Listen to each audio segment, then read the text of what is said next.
Hello everyone, welcome back to my channel. So today we are studying a new update in OBG and like the NORCET exam के लिए update is something very important and उस पे भी OBG आ गया तो like double धमाका क्योंकि OBG is something very important subjects for NORCET exam and जो recent updated है उसमें तो NORCET का favorite questions बनता है, उसको तो बहुत पसंद है कि वो updated से जरूर questions पूछे।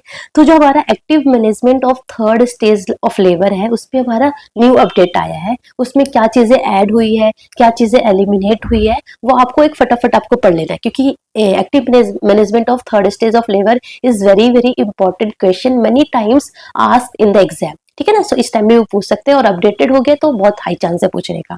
ठीक है। सो सबसे पहले हमारा जो active management of third stage of labour है वो हम क्यों करते हैं? To prevent postpartum haemorrhage, very important. Okay, so active management of third stage of labour, इसका जो मेन एम है वो क्या है? That is to prevent postpartum haemorrhage. तो इसमें बेसिकली कौन कौन से कंपोनेंट ऐड है? So the first component that is uterotonics. Uterotonics, so after delivery of the baby, so immediately after delivery of the baby we have to give uterotonics। तो पहले भी दिया करते थे, है ना, पहले वाला जो गाइडलाइंस था उसमें भी हम क्या करते थे? यूटेरोटोनिक्स देते थे immediately after delivery of the baby. Immediately बोले तो विद इन 1 मिनट, है ना। So within 1 minute, so within 1 minute after delivery of the baby we have to give uterotonics. So जो हमारा अर्लियर गाइडलाइंस था ना उसमें हम लाइक ऑक्सीटोसिन दे सकते थे, मिथाइल एर्गोमेट्रिन दे सकते थे, then fix dose combination of like oxytocin and methyl ergometrine दे सकते थे, कार्बिटोसिन दे सकते थे, ठीक है, और उसके अलावा लाइक मीजोप्रोस्टोल दे सकते थे, ठीक है ना। और in some cases like the high risk cases में ट्राइडेक्सामिक एसिड भी दे सकते थे। बट जो न्यू गाइडलाइंस आई है ना उसमें इतने सारे जो ड्रग्स है ना उसको एलिमिनेट कर दिया है एंड ओनली 3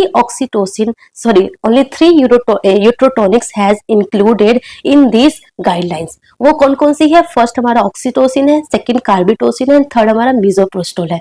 सो ये 3 यूटेरोटोनिक्स हम with in 1 minute of delivery of the baby हम मदर को देंगे। ठीक है। अब यहाँ से क्या क्या एमसीक्यू आ सकता है? First MCQ, oxytocin is the choice. First हम क्या देंगे? ऑक्सीटोसिन देंगे। ठीक है। ऑक्सीटोसिन हम कैसे देंगे? That is also the important update, that is IV दे सकते हैं या फिर इंट्रामस्कुलर दे सकते हैं। कितना देंगे? 10 इंटरनेशनल यूनिट देंगे। सो पहले की जो गाइडलाइंस थी उसमें क्या थी कि ऑक्सीटोसिन बेसिकली हम आईएम देते थे। ठीक है। अगर आईवी देते थे तो हम उसको इन्फ्यूजन के थ्रू देते थे, डायरेक्टली नहीं देते थे। बट अब जो गाइडलाइंस आई है उसमें क्या बोला है कि मोस्ट प्रेफरेबल साइट क्या है? That is IV. So IV is the most preferable site. ठीक है ना। सो अगर आईवी और आईएम में बोले तो IV oxytocin is most preferable site. ठीक है ना। So first point is that. कैसे देना? इन्फ्यूजन नहीं देना। पहले क्या था? इन्फ्यूजन के थ्रू देना है, अब क्या डायरेक्ट दे सकते हैं विद इन 1 to 2 मिनट में। सो डाइल्यूट करके हम उसको विद इन 1 to 2 मिनट में हम ऑक्सीटोसिन दे सकते हैं। एंड सेकेंड हमारा क्या है? आईएम है। सो आइदर आईवी और IM. IV is more preferable. कैसे देना है? डाइल्यूट करके विद इन 1 to 2 मिनट में 10 इंटरनेशनल यूनिट देना है ऑक्सीटोसिन। ठीक है ना। And very important thing is that you know कि ऑक्सीटोसिन अगर है तो हमें क्या मेंटेन करना है? कोल्ड चैन मेंटेन करना है। That is 2 to 8 degree Celsius of temperature पे हमें ऑक्सीटोसिन को स्टोर करना होता है। ठीक है ना। सो लेट्स सपोज कोई ऐसा एरिया है जहां पे आप कोल्ड चैन मेंटेन नहीं कर सकते, वहां पे रेफ्रिजरेटर वाला सिस्टम नहीं है, तो इन दैट केस आप क्या दे सकते हो? आप कार्बिटोसिन दे सकते हो। सो कार्बिटोसिन क्या है? कार्बिटोसिन हमारा ये हमारा हीट स्टेबल है। ठीक है ना। ये हमारा क्या है? हीट स्टेबल है। So that's why cold chain maintenance की जरूरत नहीं है क्योंकि ये हीट स्टेबल है। एंड ये क्या है? हमारा सिंथेटिक ऑक्सीटोसिन है। ओके, सो सिंथेटिक ऑक्सीटोसिन है और ये हमारा क्या है? हीट स्टेबल है। तो अगर कोल्ड चैन जहां पे मेंटेन नहीं होता है सो वहां पे हम कार्बिटोसिन देंगे। कितना डोज देंगे? Again very important. सो जो इसका जो डोज है that is 100 microgram. 100 microgram, again either IV और आइदर आईएम। ठीक है ना। So oxytocin first choice, maintaining cold chain. if you are not able to maintain the cold chain then the second choice is carbetocin because it is heat stable है ना। and the dose is 100 microgram either IV or intramuscular। ठीक है ना, intramuscular. Then अगर let suppose अगर carbetocin भी नहीं है, then the third choice is misoprostol. Misoprostol dose कितना है, dose is very very important. So इसका डोज हमारा है 400 माइक्रोग्राम और 600 microgram oral, very very important, ठीक है ना। सो कार्बिटोसिन और कार्बिप्रोस्ट पे कंफ्यूजन नहीं होना है, ठीक है ना। Carbetocin is different, carboprost is different. So in newer guidelines in active management of third stage of labor, first important tip is uterotonics देने आपको immediately after delivery of the baby. And uterotonics में आप क्या क्या दे सकते हो, that is oxytocin 10 international unit और carbetocin that is 100 microgram. And the third is अगर कार्बिटोसिन भी नहीं है तो थर्ड हमारा क्या है, दैट इज मिजोप्रोस्टोल 400 और 600 microgram oral to prevent PPH. ये सब हम क्यों दे रहे हैं, फॉर प्रिवेंशन ऑफ पीपीएच के लिए, प्रिवेंशन ऑफ पीपीएच। तो फर्स्ट कंपोनेंट हमारा यूट्रोटोनिक्स है। Then second component in active management of third stage of labour में क्या है, that is delay cord clamping, very very important. So delay cord clamping मतलब कि clamp the cord after 1 to 3 minute है। So that is very very important. So like immediately या फिर early cord clamping नहीं करना है, you have to clamp the code 1 to 3 minute after, है ना। सो आफ्टर 1 to 3 मिनट के बाद आपको कोड को क्लैम्प करना है, सो दैट एक्स्ट्रा जो ब्लड है वो बेबी को चला जाए, सो दैट आप क्या कर सकते हो, प्रिवेंट अनीमिया से आप प्रिवेंट कर सकते हो। सो ब्लड ट्रांसफ्यूजन की नीड नहीं पड़ेगी, ठीक है ना, except that is also important. तो डिले कोड क्लैंपिंग हम कहाँ पे सिर्फ नहीं कर सकते, the only one except that is the birth asphyxia, जहां पे हमें न्यूनेटल रिससिटेशन की जरूरत है। बेबी को बचाना इज मोर इम्पोर्टेंट देन कि उसको अनीमिया से बचाए ना। बेबी जब बचेगा तभी तो अनीमिया होगा ना।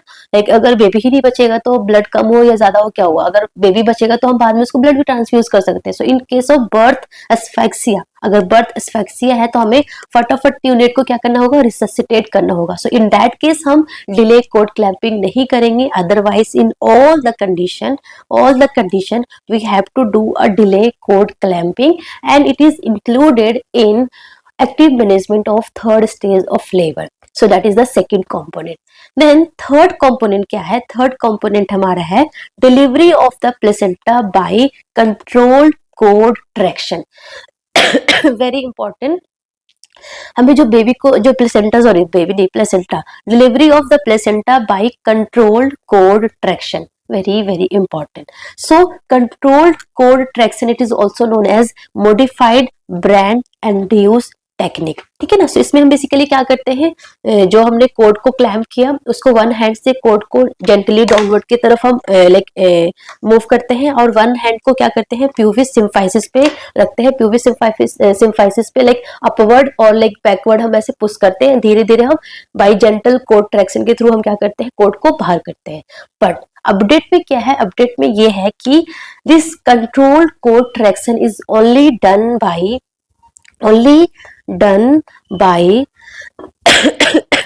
बाय किसके थ्रू, स्किल्ड बर्थ अटेंडेंट। जो स्किल्ड हेल्थ वर्कर है वही कर सकते हैं। अदरवाइज अगर स्किल्ड बर्थ अटेंडेंट नहीं है तो वो कंट्रोल कोड ट्रैक्शन अप्लाई नहीं करेगा। That is the important update. Okay, so delivery of the placenta by controlled cord traction and it is only done by skilled birth attendant, ठीक है ना। So in caesarean section also placenta is delivered by controlled cord traction and of course caesarean section में तो skilled birth attendant ही deliver करेगा, तो it is done by skilled birth attendant.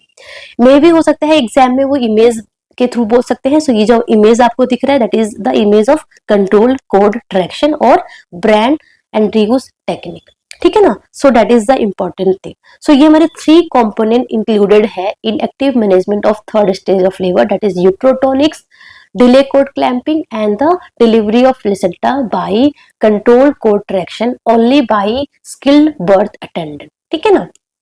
Earlier guideline में क्या था, फोर्थ कंपोनेंट भी included था, दैट इज की intermittent assessment of uterine tone and uterine massage.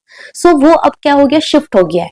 So intermittent assessment of uterine tone is included in the fourth stage of labour, and जो uterine massage है that is included in the management of PPH. So prevention of PPH में uterine massage is not included. Only 3 things is included in the third stage of management. So ऐसे याद करना है, third stage of labour में, active management of third stage of labour में third stage है. So only 3 component is included, that is uterotonics, delay cord clamping and CCT by the skill birth attendant. ठीक है ना. So ये हमारा important update था. This uterotonics is very very important, that dose is very very important, and कौन कौन से included है ये भी बहुत इंपॉर्टेंट है. एग्जाम में ऐसे पूछ सकते हैं कि which all the uterotonics can be given for prevention of PPH except में लेट सपोज उन्होंने बोला ऑक्सीटोसिन, कार्बिटोसिन, मिजोप्रोस्टोल और मिथाइल एर्गोमेट्रिन. तो आंसर क्या होगा, methyl ergometrine is not included now. ठीक है ना. So that's all about today. Thank you so much. All the best. लगे रहो, जमे रहो, अच्छे से पढ़ते रहो.